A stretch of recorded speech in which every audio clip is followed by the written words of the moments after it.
So welcome back to the mid-year, midlife regeneration. It's our time to pause, reassess, reset, and renew for the next half of our year together.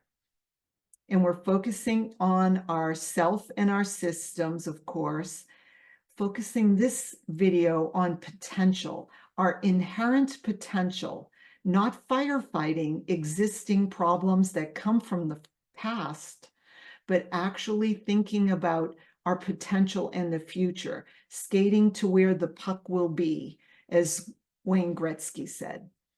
So we're taking another developmental approach, thinking on paper and focusing first on your potential, either personally or professionally or both.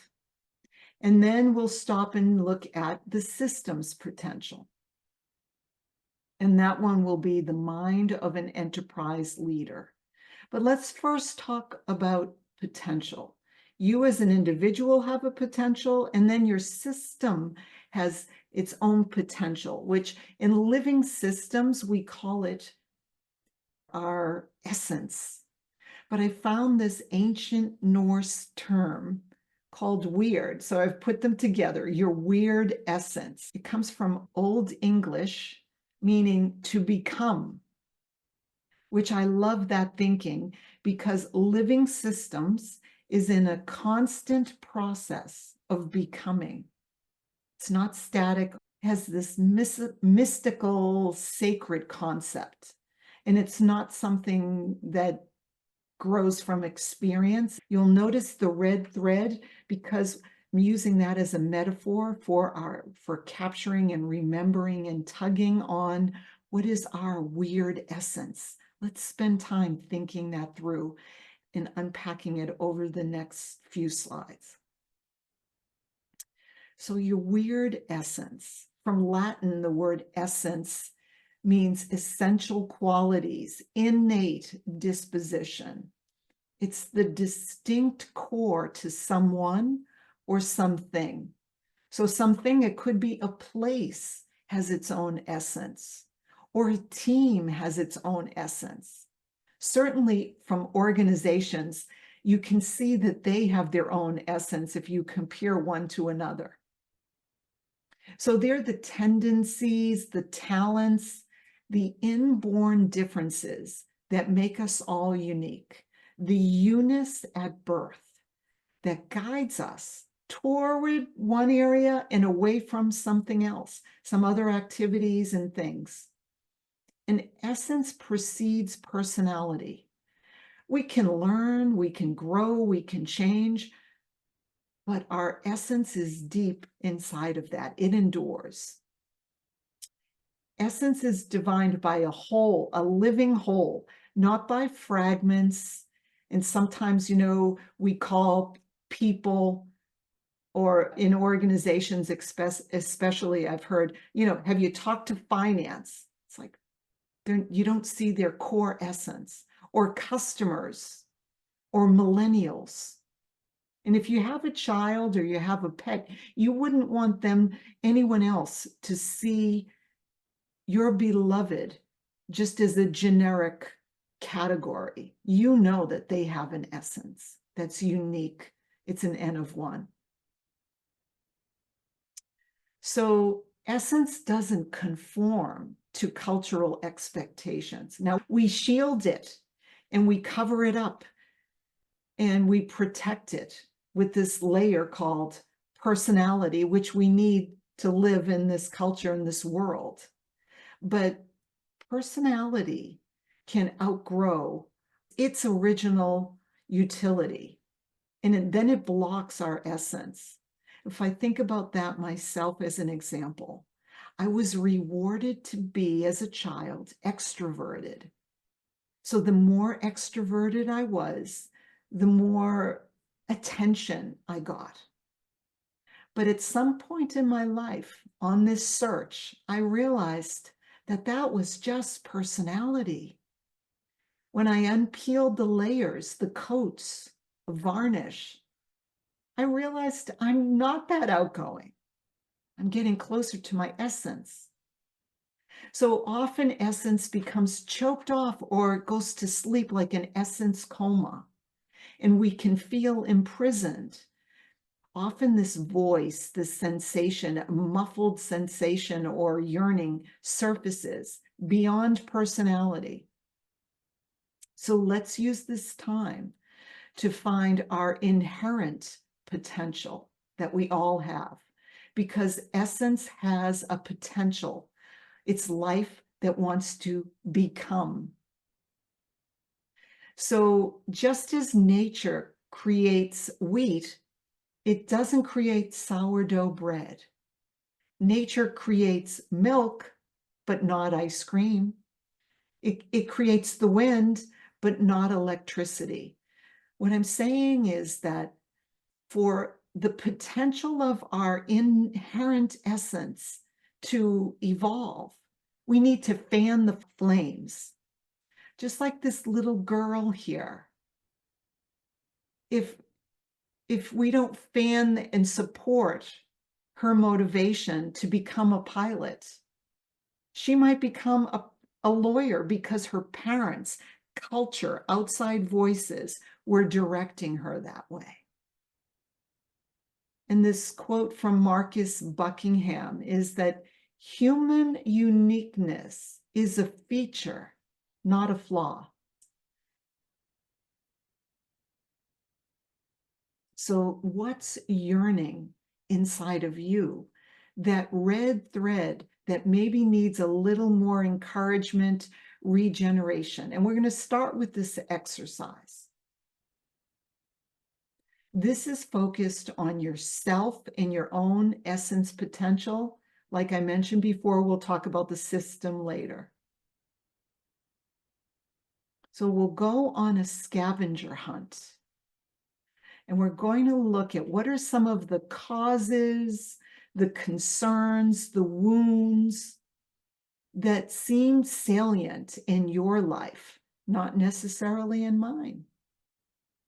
So you're going to ask yourself, what's formative to me? What seminal, what's influential moments made me feel most authentic in my life? Another scavenger hunt trick is looking at how do I react under stress? That often gives us a little glimpse of your defining core character or essence. What challenges and obstacles played a role in defining me?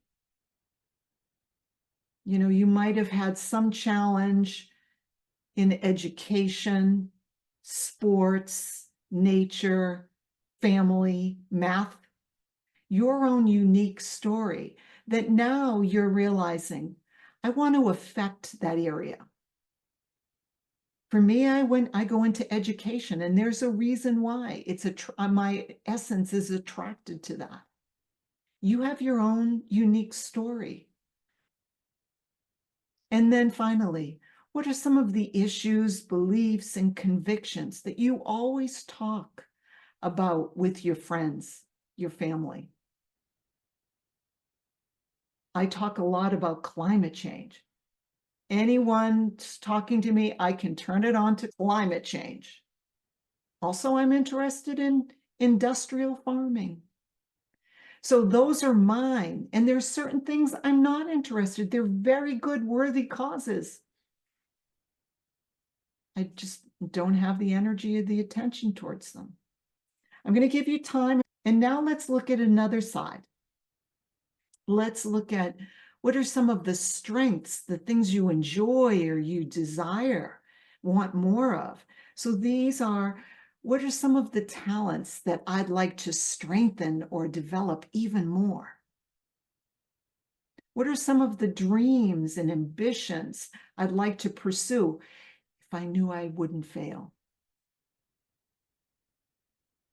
Are there things that make me lose track of time, or people have to tear you away from them because it gets my creator juice flowing?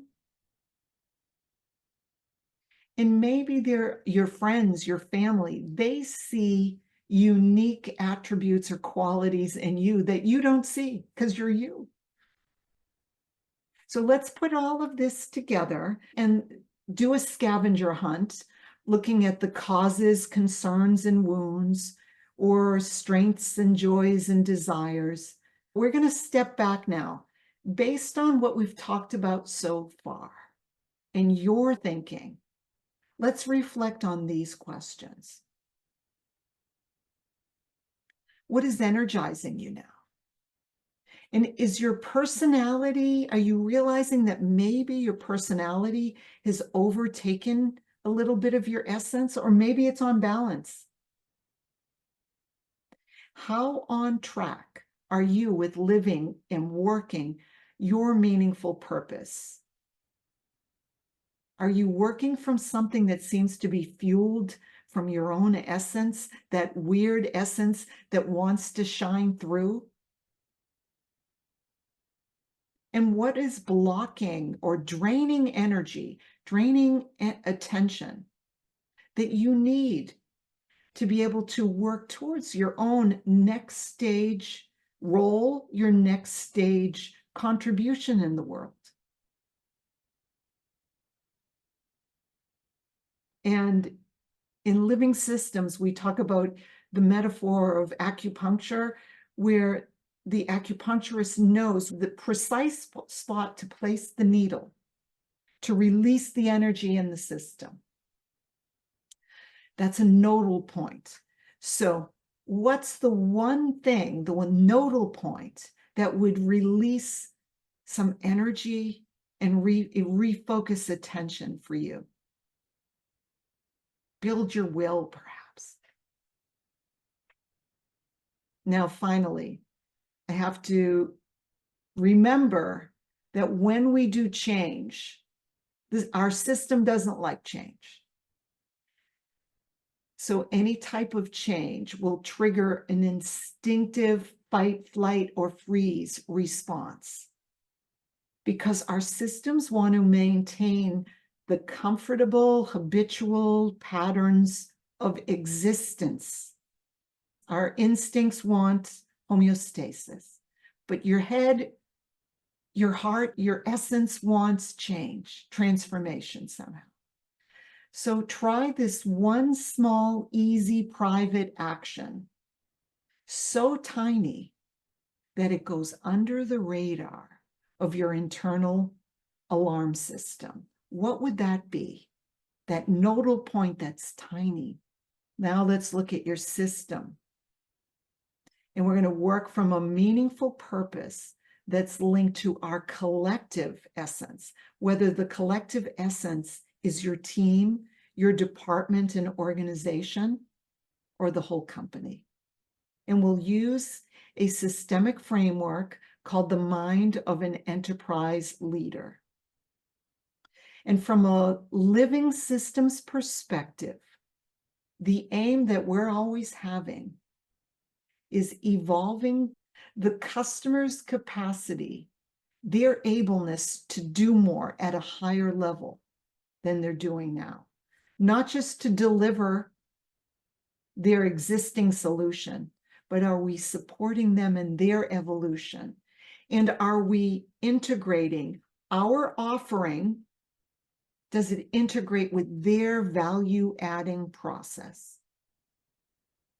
So now let's look at the parts of the triangle, the triad here.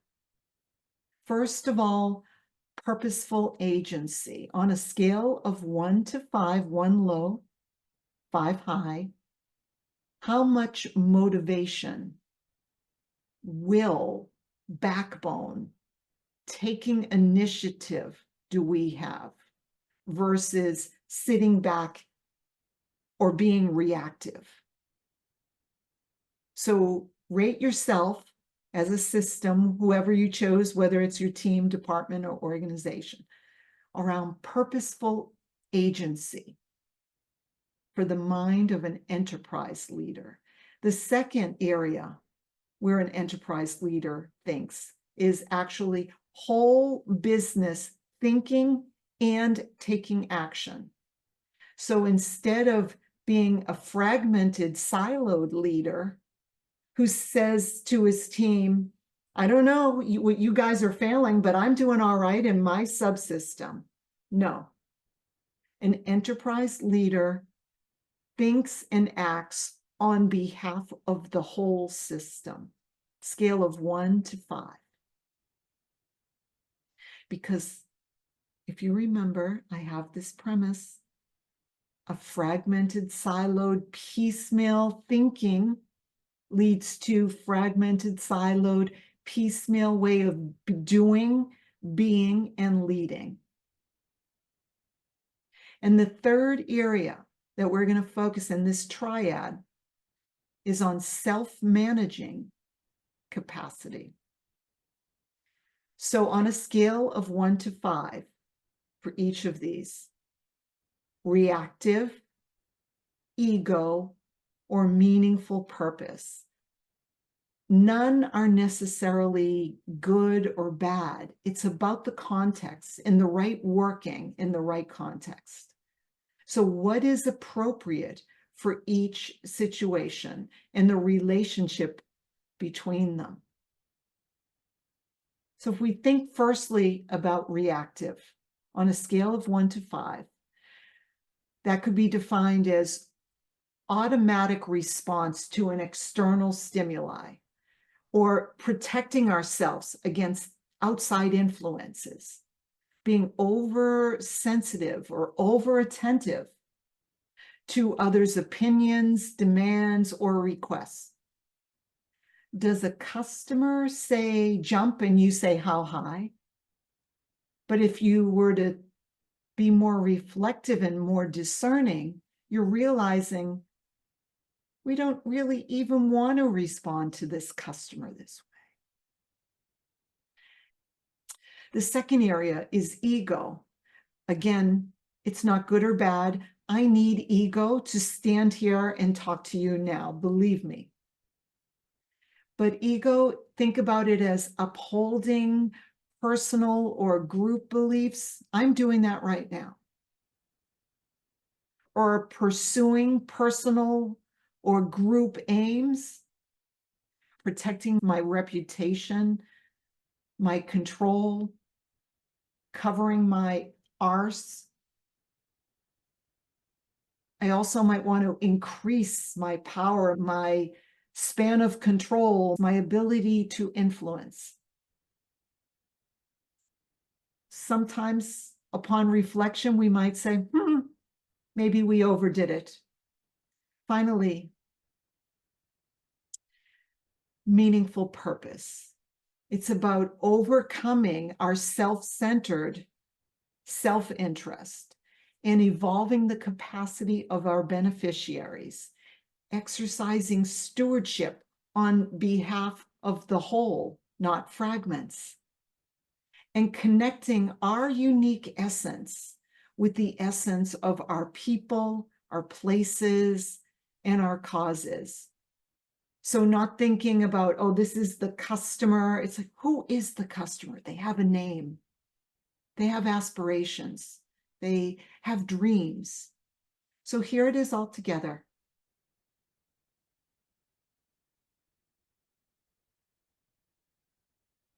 What's activating you? Maybe energizing you, motivating you right now. And then the other side of your paper, what's restraining? Maybe putting some guardrails, bottlenecks, governance, hesitation, buzzkill. Reflect on that. Gather your thoughts.